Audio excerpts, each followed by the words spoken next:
الحمد لله علي ذات عظيم الصفات سميع الصفات كبير الشان جليل القدر رفيع الذكر مطاع الامر جليل البرهان فخيم الاسم عزيز العلم وسيل العلم كثير الغفران جميل الصلاة جزيل العطاء مجيب الدعاء يمين بالاحسان سريع الحساب شديد العقاب أليم العذاب عزيز السلطان ونشهد ان لا اله الا الله ونشهد أن محمدا عبده ورسوله المبعوث إلى الأسود والأحمر المنعوت بشرح الصدر ورفع الذكر وصلى الله عليه وعلى آله وأصحابه الذين هم خلاصة العرب العرباء وخير الخلائق بعد الأنبياء. أما بعد فيا أيها الناس وحدوا الله فإن التوحيد رأس الدعاء واتقوا الله فإن التقوى ملاك الحسنات وعليكم بالسنة فإن سنة تهدي إلى الإطاعة ومن أطاع الله ورسوله فقد رشد واهتدى وإياكم والبدعة فإن البدعة تهدي إلى المعصية ومن يعص الله ورسوله فقد ضل وغوى. وعليكم بالصدق فإن الصدق ينجي والكذب يهلك وعليكم بالإحسان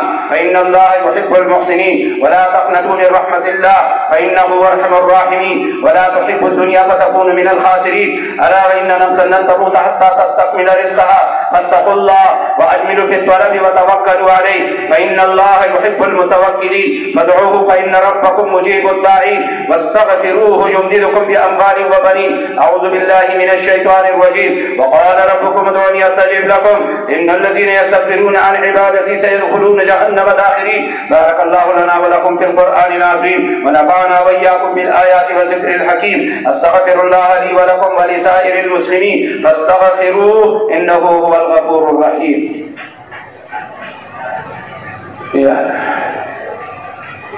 الحمد لله نحمده ونستعينه ونستغفره ونؤمن به ونتوكل عليه ونعوذ بالله من شرور أنفسنا ومن سيئات أعمالنا. من يهده الله فلا مضل له ومن يضلله فلا هادي له ونشهد أن لا إله إلا الله ونشهد أن محمدا عبده ورسوله. أما بعد فأعوذ بالله من الشيطان الرجيم. إن الله وملائكته يصلون على النبي يا أيها الذين آمنوا صلوا عليه وسلموا تسليما. اللهم صل على محمد عبدك ورسولك وصل على المؤمنين والمؤمنات والمسلمين والمسلمات وبارك على محمد وأزواجه وذريته. وقال النبي صلى الله عليه وسلم أرحم أمتي بأمتي أبو بكر وأشدهم في أمر الله عمر وأصدقهم حياء عثمان وأقواهم علي وفاطمة سيدة نساء أهل الجنة والحسن والحسين سيدا شباب أهل الجنة وحمزة أسد الله وأسد رسوله رضي الله تعالى عنهم أجمعين. اللهم اغفر للعباس وولده مغفرة ظاهرة وباطنة لا تغادر ذنبا.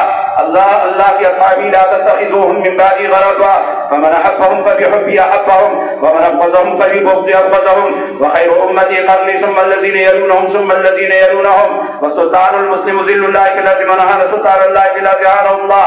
إن الله يأمر بالعدل والإحسان وإيتاء ذي القربى وينهى عن الفحشاء والمنكر والبغي يعظكم لعلكم تذكرون. فاذكروني أذكركم واشكروا لي ولا تكفرون.